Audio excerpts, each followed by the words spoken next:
And welcome to another action-packed episode of Geeky Voices Carry, the podcast that is part of the problem. Yep. What's up? What's up? I don't have a follow-up to that. Let's introduce this.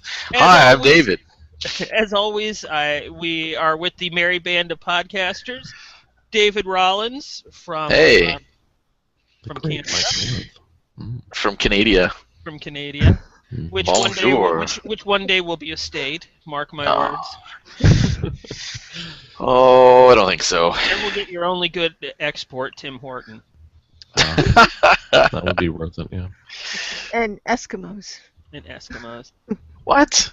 Then we can get more words for snow into the They English prefer. language. First of all, they prefer to be called Inuit. Oh. They don't use the word Eskimo anymore. Is that bad? Am I problematic? It's a Cree word. It's a Cree word for meat eaters. It's kind of a derogatory term from another group of natives who live south of them. Oh, I see.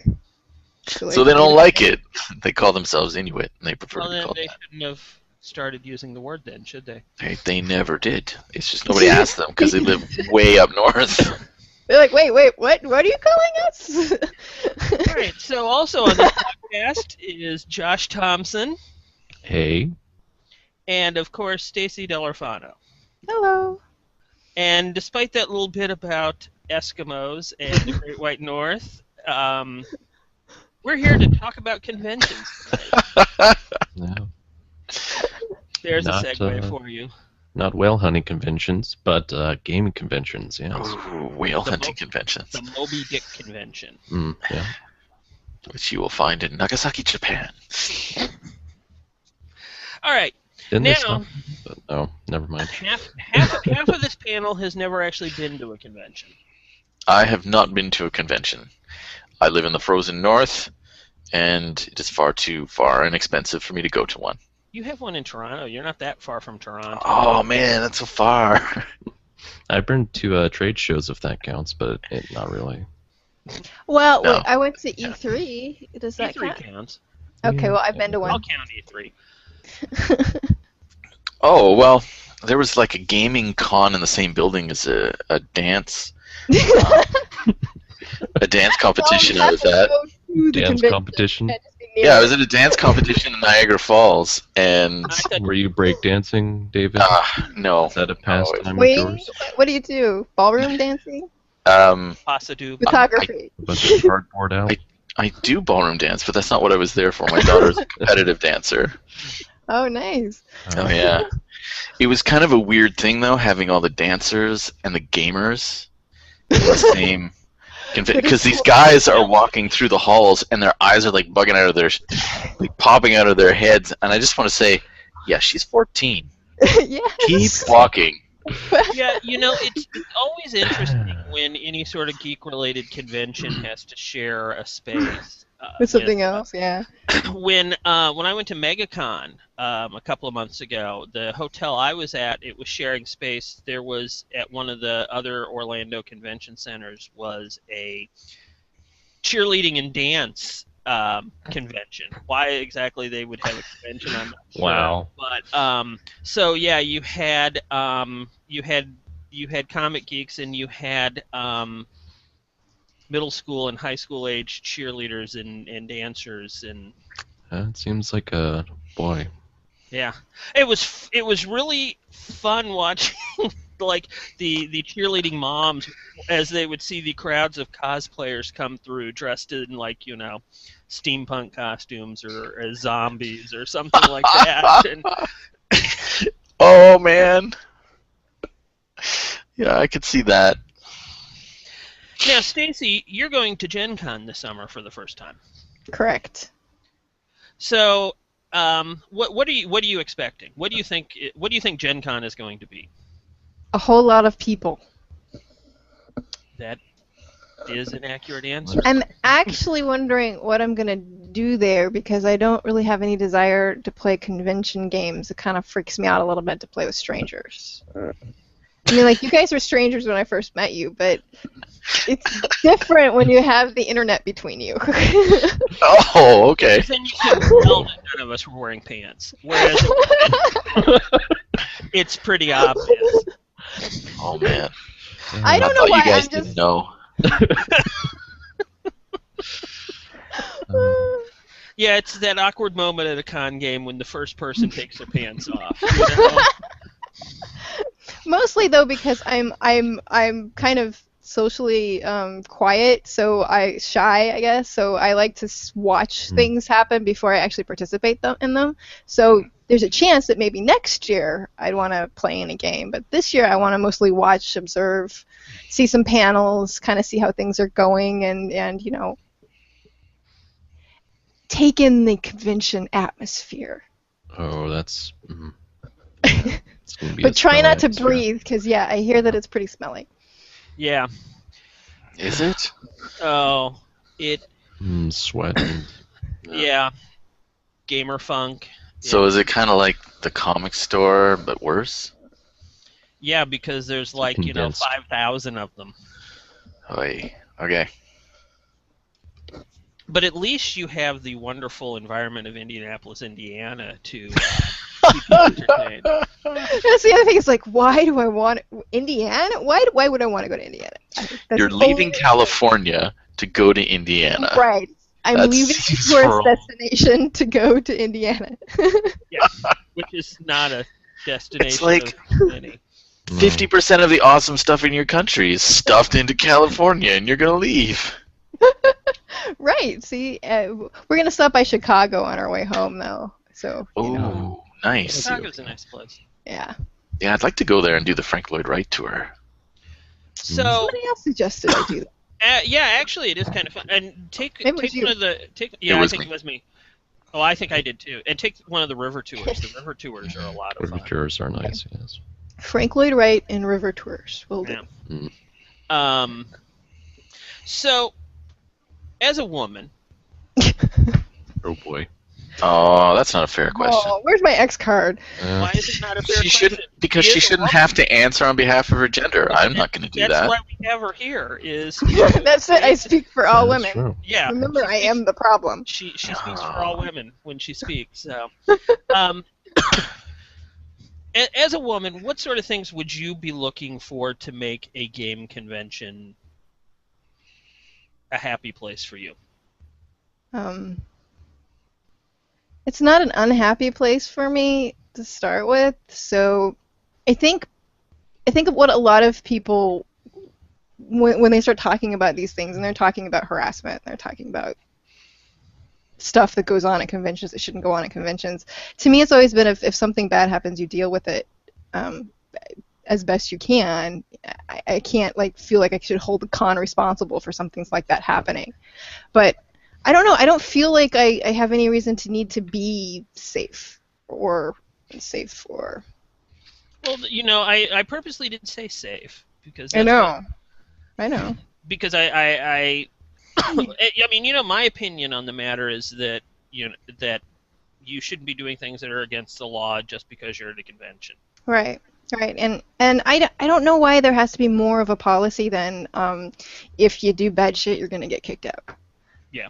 Which is what honestly I think if you do bad stuff to people, you should be at the very least kicked out of the convention, and if you've done something actionable, you should be arrested. Period. Absolutely. End of story. Absolutely. And, That's I not think something that a con staff should ever even be dealing with. If there's something illegal happening there, not even close. That I the mean, police need to be because if it involved. was if somebody was selling meth at Gen Con, which Yeah, I right. don't know why they would be, but if there wouldn't be any question of, oh well, this needs to be Right. stopped Right. and arrested, but somebody touches a girl's breast and it's like, oh well, we should think about what these people are feeling and we should arrest them. And, well, that's It's just weird. that's But BS. then, I mean, on the opposite side of that, one of the reasons why I don't actually want to do any gaming while I'm there is because I'm not that comfortable with strangers, and part of that has to do with the fact that women are a minority in this hobby, a big minority in this hobby. Yeah, You know, so but Stacy, I can't not Stacey, understand it. See, I don't. you're an internet celebrity, though. I am not.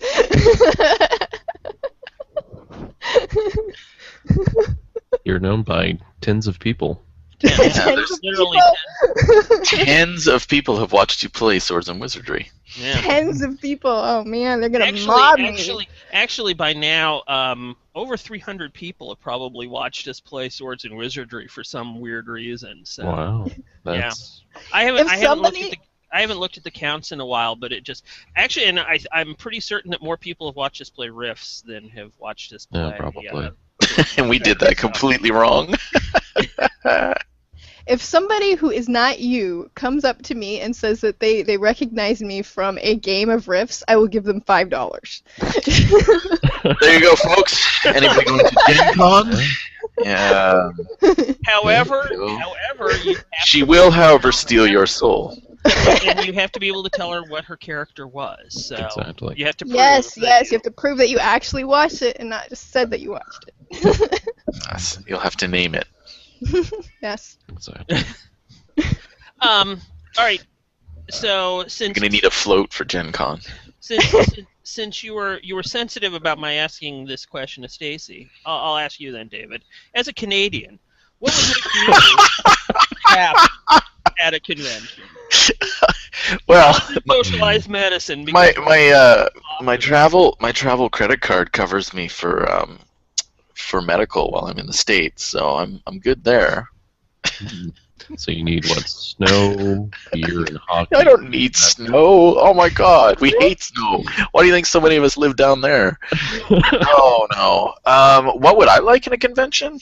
I don't know. I spent a lot of my. As someone who's never gone to a gaming convention, first off, what when you think Gen Con, what comes to your mind? Well, pictures of all the tables from Dragon Magazine in the 80s, like Gen Con was this thing that was so far away from me growing up. And it was always like, wow, that would be awesome to go and play there or whatever. When you're a kid, you think that's awesome. When I was older, I was pretty uncomfortable with capital F fandom. It's only recently that I've kind of come to the conclusion that I'd like to go and play a gaming convention, but I'd probably go someplace smaller first, like Fear the Con or something like that, just to get some games in and play with different people and play. Like the idea of playing like a shit ton of games in a short period of time that are all totally different and totally unrelated to each other, with totally different groups of people, that really appeals to me. But it would be nice to have games that just that you don't have to necessarily sign up for like 6 months ahead of time. Yeah. I'm not big on planning. It'd be nice to have a pickup game area or just last minute games that I don't know they announce or tweet out, and then you just kind of go, yeah, I sign up for that. Like if they had something like that, that'd be cool. I would love to see that in a gaming convention. The first time I went to Gen Con, actually, that was most. It's funny because most of the gaming I did was from people that I knew on Twitter, and it would be like they would send out a tweet going, "Hey, we're gaming at such and such hotel lobby. Meet us there." Right. So, but so what I'm asking for is the way it used to be done. No, I mean that wasn't really. I mean that's not really the official way either. But it sounds awesome. I know it's how I would prefer it too. I mean I'm not really I don't want to go through a 300-page catalog of everyone's Ghostbusters versus Beetlejuice using. Oh yeah, no, it'd be like, okay, I'm out of the panel. What's going on? And you just look up and check the hashtag, whatever is the convention hashtag, and it's like, yeah, oh, there's space in that one. Shh, there we go, I'm in. All right, I got to run over there now. Like, that would be fun. That would be cool. It would just be a wild ride. Yeah. But that would be very difficult to organize. I wouldn't want to be that guy. The gaming flash mob. Gaming flash mobs, yes. Well, that's how. With less MC. That's how Sage Fight started, isn't it? The gaming flash mob. So what about you, Josh? What is your platonic ideal of a gaming con when you hear Gen Con? What do you think? Let's see. I think of lines, lots of people, and really expensive, crappy food. How close am I? You're pretty close. I'm impressed. Yeah, Yeah. because when I grew up as a kid, I went to a lot of trade shows for cards. Because my dad used to sell and trade baseball cards and sports cards and stuff. Oh, so cool.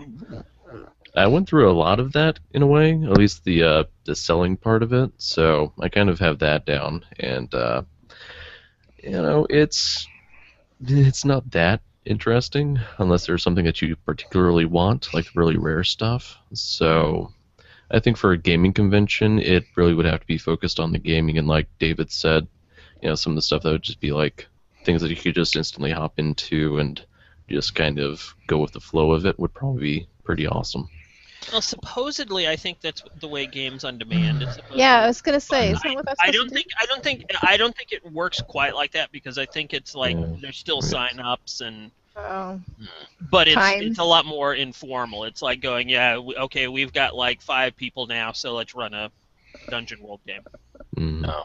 or that sort of thing. Whereas it's like what we were talking about.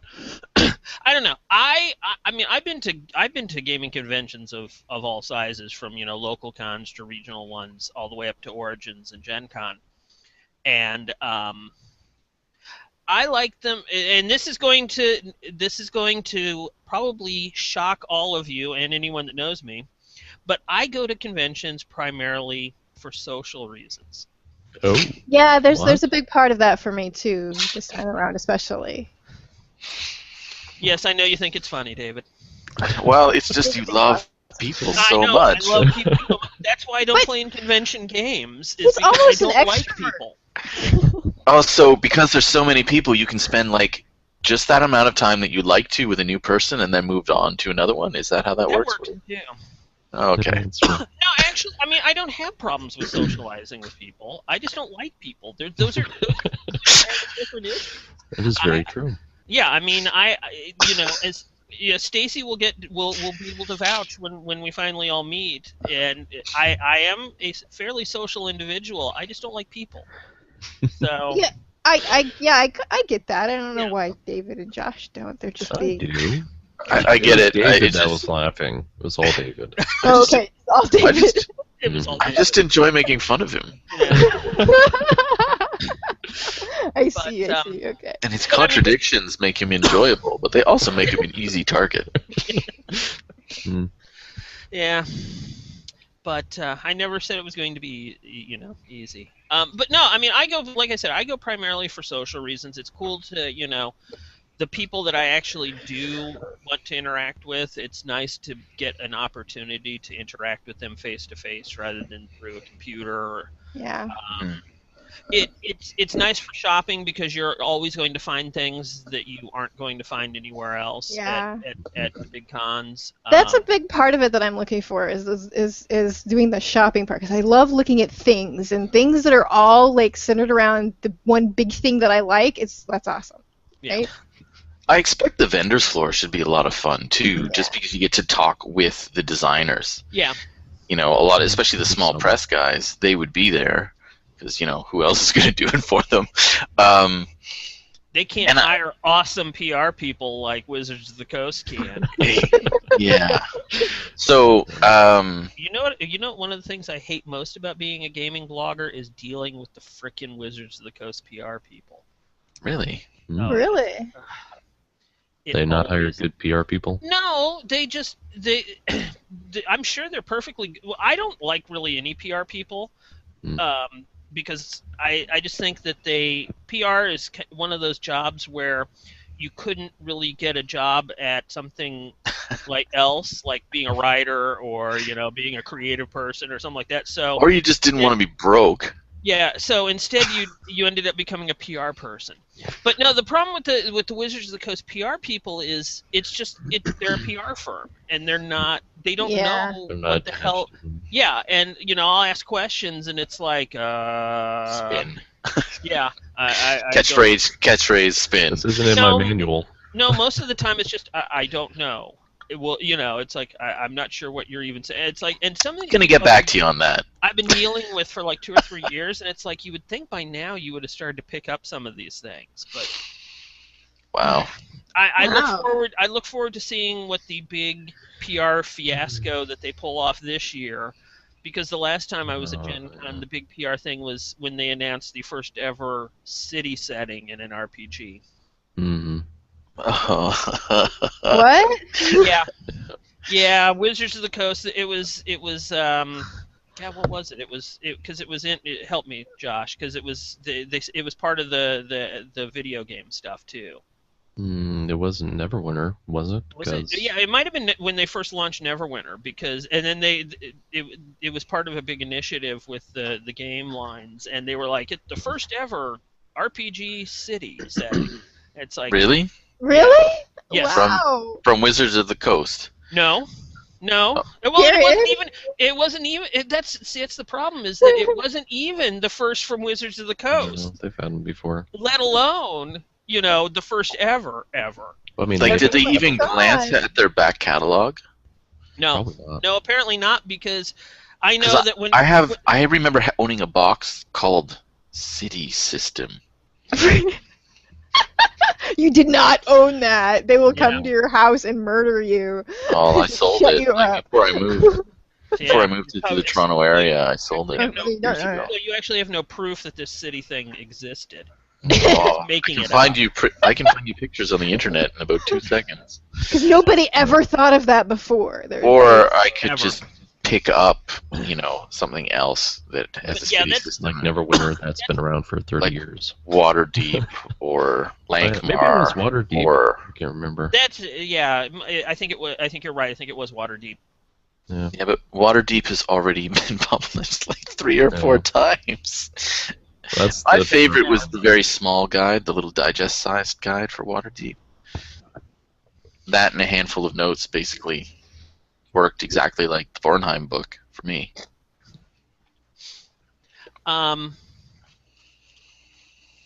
But yeah, that's really, I don't really go. I don't go to game. I mean, I do go to game, but I don't do the events. I don't, like Stacy said, except for different reasons. I really have no desire to game with strangers, mostly because I've done it, and a lot of the adventures are really dumbass. And that's fair. I'm sure it's very And- random what you get out and- of Well, each one. They're designed to be and played in 2 hours, right? Right, yeah, Well, they gotta be fast, they gotta be Convention events can be up to like 4 hours. Well, still. brief. That's another thing that they should. I have difficulty thinking that I'd be sitting in the same place for like 3-4 hours in a convention hall. Yeah. Well, Yeah. and if I get some bored. when I sit in and it turns out to be some lame ass adventure, you guys know what happens to me as a player when I get I bored. start setting fire to shit. Mhm.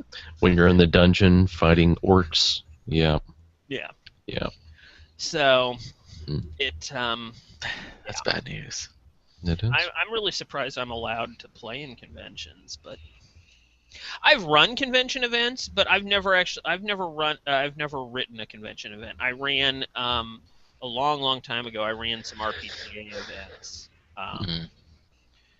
because I got roped into a local convention back in Cleveland because I was the only person that played things that weren't TSR or that weren't D&D basically.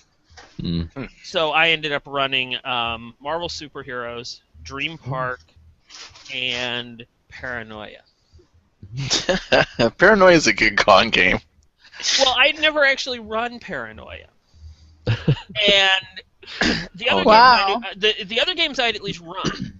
I'd never run a game. Well, I was also supposed to run a Star Wars, a West End Games Star Wars game. Love I- West End I Games had Star not- Wars. I had not played it at that point, so I managed to weasel out of. But I was like, I've never actually played or run Paranoia, and the guy that was running the HQ was like, "Oh, just roll some d6s every now and then, and they'll never know because odds are it's a convention and they've never played it either."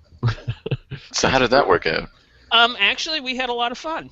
and I just kind of went with it, and I let them do whatever the hell they wanted. And if periodically I'd roll a d6 and go, okay, there, you succeeded, and the players were none the wiser, and we pissed off some people from Mayfair, but because Oh our no. adventure, well, it was one of the big gaming rooms, and there were three tables with con games, and then in one corner of the room, Mayfair was running a thing for some train game, and it was a tournament, and they had like telephones set up. I mean, it was really weird.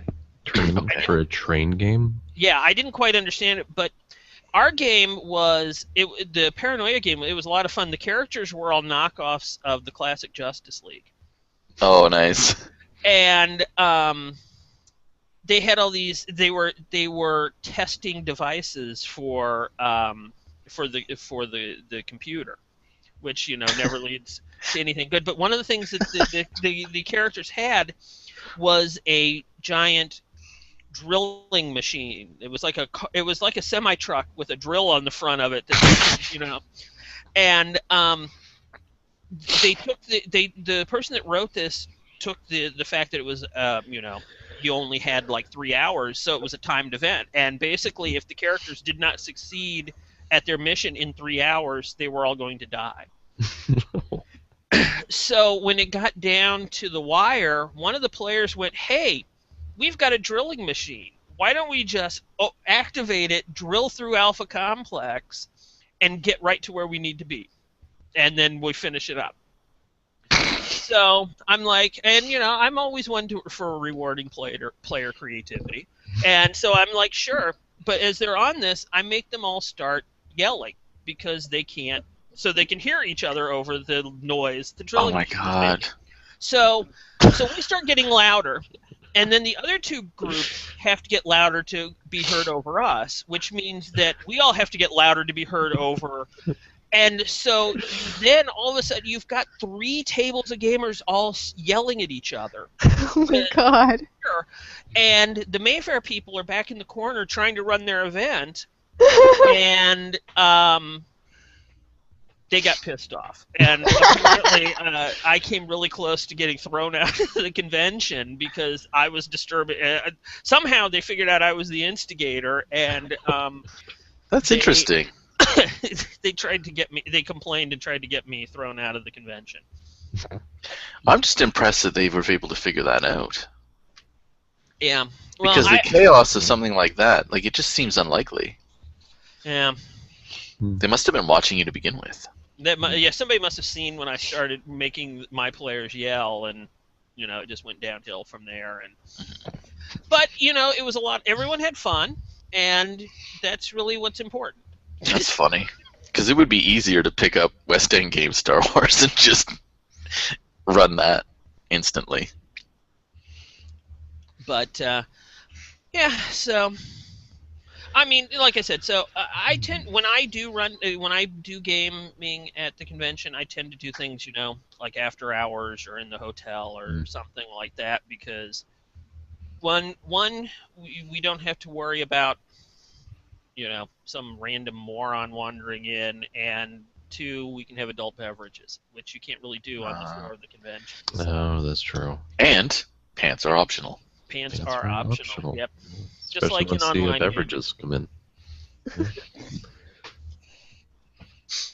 I've crossed off that list. Yep. I But think, go ahead. I think there's like 3 games scheduled in our hotel room already. That's awesome. That's good. Well, then one of them's Chris. Yeah, What were you gonna run? I said I was going to run a Marvel game. That's right, Marvel Fun. game. Oh, Sarah so- was gonna do something, but I forget what it was. It might have been something story gamey. Or probably. maybe not. I'm going to run the Secret Wars module for Marvel. Nice.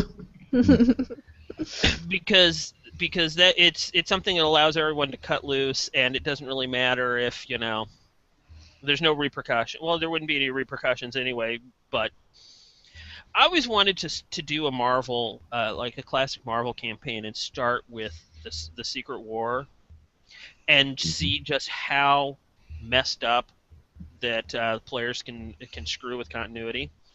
Oh, that'd be very easy. And then just have that as the starting point for the Marvel Universe, and you end up with crap like you've got Reed Richards is Iron Man now, or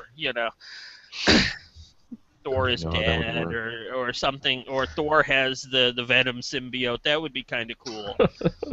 But I always thought that would make a really fun starting point for a campaign, just to see how messed up you can get with Marvel continuity from that one event. So there's no telling. Yeah. All right. Should we go on to the next subject, or on to something cool? I guess we should just go on to something cool. All right. Fair enough. Why don't you start, David? What is your something cool for this My episode? something cool, I came across a Kickstarter, and I was kind of impressed with it. There's a new system kickstarting, like an RPG system, called the Simple System role-playing game system, which is a little bit redundant in their title, but I'm not going to hold it against them. Anyway, they have a card-based resolution that actually... Better name as a stretch goal. What's that? Can you pick a better name for the game as like a pledge? Yeah, that would be fantastic. I think they should add that in. Maybe I'll send them a message. Anyway, where was I? Oh yeah, they have a card-based resolution system, which is pretty clever. It looks really straightforward, really simple, and it's usable for multiple genres. And when you flip the card, bang, everything's done. There's no rolling damage or seeing effects or any of that stuff. It's all done on one turn of a card, or like a group, like one play of cards. So I think it's the first card-based system I've seen that I actually looks like I might actually want to play it. So yeah, it looks neat. I would check it out if you're interested. They seem to be going about it in a nice way, and they're sharing out the templates, so you can make your own cards, your own setting stuff. They seem to want to really build a community, and basically they're creating a platform for gaming, and they're inviting a bunch of people to join, and I think that's a cool way of finding a new way to do things. That's awesome. Yeah. Josh?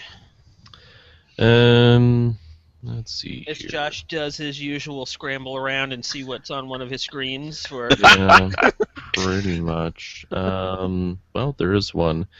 One game that I picked up in the past couple of weeks since our last one was Guns of Icarus Online, which is currently on sale on Steam. And it's basically a steampunk game, so I know Chris will love it. But you essentially are a part of a crew of about 4 people that pilot airships and do battle against other airships, and it's just a lot of fun. A lot of explosions and a lot of running around, screaming, and fire. It's good stuff. Huh. Mm-hmm. Stacy? I've been playing a lot of Hearthstone lately. Oh, Hearthstone.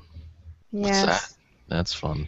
It's a game about setting fire to your neighborhood. I got a bunch of people trying that tonight. I guess that's what I was doing when I was evacuated. Hearthstone's a collectible card game put out by it's a virtual collectible card game put out by Blizzard. That's all themed, WoW themed, and it's terribly fun. It's very addictive, very quickly.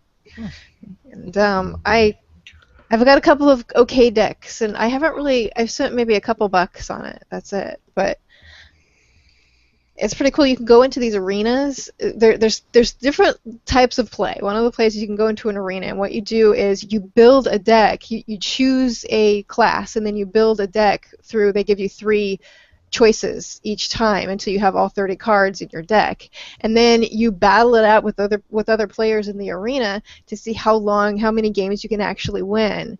And each time that you run, you get 3 losses basically. So you're trying to get as many wins as you can before you get 3 losses. And then they've got like ranked play, and they've got casual play, and there's practice play, and I mean there's just a ton of stuff going on there, and it's a lot of fun. They need more casual play and things. I've tried a number because I've got the Magic the Gathering app, and I end up playing like about 3 rounds. I get frustrated and want to throw my tablet across the room. I remember why I stopped playing Magic the Gathering in the first place. You'd like Hearthstone though, Chris. I know they have it on the iPad. I'm not sure about Android, but no, not yet. Not yet. It's a lot of fun, and it's very simple and easy to play. Yeah. I stopped playing Magic in beta. Yeah. Wow. Really? I know, you're a hipster. Yeah. Did you keep any of those unsealed decks around? No, I sold everything. Oh. Yeah, when I And I bought Jihad cards. What? Oh my god! For a bit. So that was an investment, is what you're saying. I played Rage. I didn't play Rage. I stopped with Jihad. It was a fun game. I played Magic, and I played when they did the collectible version of Illuminati. That was a lot of fun. Illuminati is a fun card game. I always liked that. Well, it's nice. I mean, even the collectible edition of Illuminati, there were only like 200 cards. So, you know. Yeah. The last card-based game I played was the one with squirrels and nuts. I know what you're talking about. Which was a lot of fun. Squirrels and nuts. Yeah, you're playing a squirrel and you're trying to amass the most nuts, and you're stealing nuts from other people, but most of it's double entendres, the cards that you're using. So with 4 or 5 oddly inebriated adults, it's a pretty fun game. Oh, speaking of inebriated adults, I'm going to also bring Drinking Quest with me to Gen Con. That seems Sarah said she was going to good run idea. it. I think maybe that's what she was talking about, running Drinking Quest. Play it first, and then edit the rules, because the game rules aren't very good. Oh, really? No. But see, here's the problem: is that I get drunk off of a wine cooler. I don't know how to. You are screwed. Like, whenever me and my friends worry, play I'll it, be taking pictures. whenever me and my friends have played it, we've gone through at least 3 or 4 drinks apiece. Yeah. Oh my god. Yeah, I've read the rules, and it looks like because I took it with me to a local con that I went to last year, thinking, and then I was like, yeah, no, I want to see tomorrow. So it was like I think I had a panel early in the next day, so I was like, yeah, I won't be playing this tonight. No. But I think I have 2 and 3, so. But the rules might have improved through the different versions. Hopefully, but God, yeah. My something cool is I'm going to. Last week were the season finales of Agents of S.H.I.E.L.D. and of Arrow, and both of them were really good. If you're concerned about spoilers, turn off now, because I don't care. Wait, give them an opportunity to turn off. I mean, jeez. Well, okay. they've had plenty of time by now. Okay, go. I think it's cool that Agent Coulson is going to now be the director of S.H.I.E.L.D. I agree. I think that's awesome. I thought that guy was dead. Yes, but Yeah, the whole he point was. of the show was they brought him back. And actually, that was one of the best moments of the finale was because Nick Fury appeared, and Coulson is arguing with him because it turned out that Coulson had been a part of this project called Tahiti, which the idea was if an Avenger fell, they were going to use Tahiti to bring them back. And so it was a failsafe, like a last chance Hail Mary. It turned out it didn't. There were like. It was remarkably dangerous. Yeah. And he's like going, the idea was, we were only supposed to use this if an Avenger fell. And Nick Fury goes, exactly. and Coulson gets this like look on his face that he's like, he now wants to, marry Nick Fury or something. And it's like Yeah, it was pretty much. he got all like, it was a hug. It was a good hug yeah. moment that didn't happen. Yeah. Yeah. There's a lot of those with Agent Coulson. It's funny because Agent Coulson, I think, is the voice of the comic fan in the Marvel Cinematic Universe. Absolutely is. Because he's the one. It's like the one episode where they one of the characters is the grandson of one of the Howling Commandos from the Yes. World War II. Sergeant something. He brings out this suitcase of all of his grandfather's old. The spy gear. Stuff that was cutting edge back in World War II, and Coulson is acting like a kid in a candy shop and going, "Oh my God, is that a transistorized blaster?" And yeah.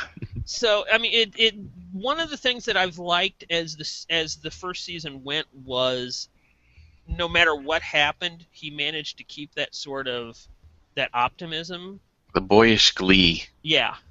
With all of it.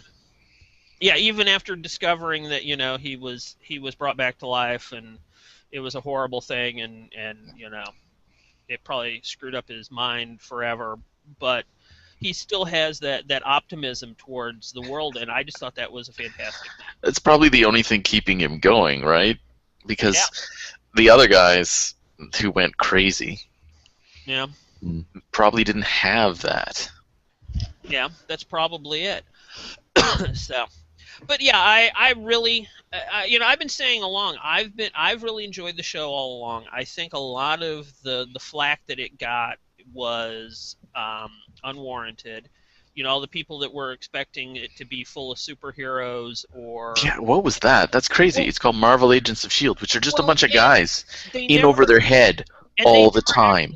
Said at any point this is going to be a show about superheroes. They said, so I don't know. I always said that, that Agents of S.H.I.E.L.D. seemed to me to be like Torchwood, but with a bunch of people with better training. Yeah, which is essentially what we got. Yeah. Yeah. So I really enjoyed the show, and I'm looking forward to the new season in the fall. Awesome. Me too. I loved it, and oh man, the last 4 or 5 episodes were fantastic. And really, all the people nerd raging on it, it took 3 seasons for TNG to get good. That's true. That's 4, isn't it? That's 3. Okay. I would argue it took it much longer than that, and it never actually happened. But but like realistically, yeah, you're like a nerd hipster. It's like it took a long time for that show to find its feet, and we let it. We were patient because it was Star Trek. We love Marvel. Nerd hipster, or did you call David a nerd hipster? You. Oh, that's you. That's you. Yeah. See? I don't know if I'm offended or what by being called. I think you need to buy the T-shirt.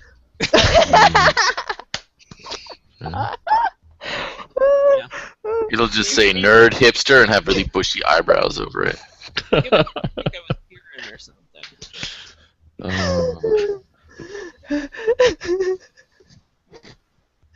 Okay. Stacy thought that was much funnier than everyone else. Yep, I thought that was hilarious. And on that note, did you want to add something, David? Oh, I just have a picture of a graphic in my head with just these glasses, these eyebrows, and then nerd hipster formed into like a beard. Ooh. I think that would be really cool for the T-shirt. Okay, that's probably where we need to end it. Yeah, I think that. And that's the end of something cool, folks. Yeah. There's nothing left in the world that's cool. Yep. Oh. So. We've reached the end of the internet. So, say good night, everyone. Good night, everyone. Good night, everyone.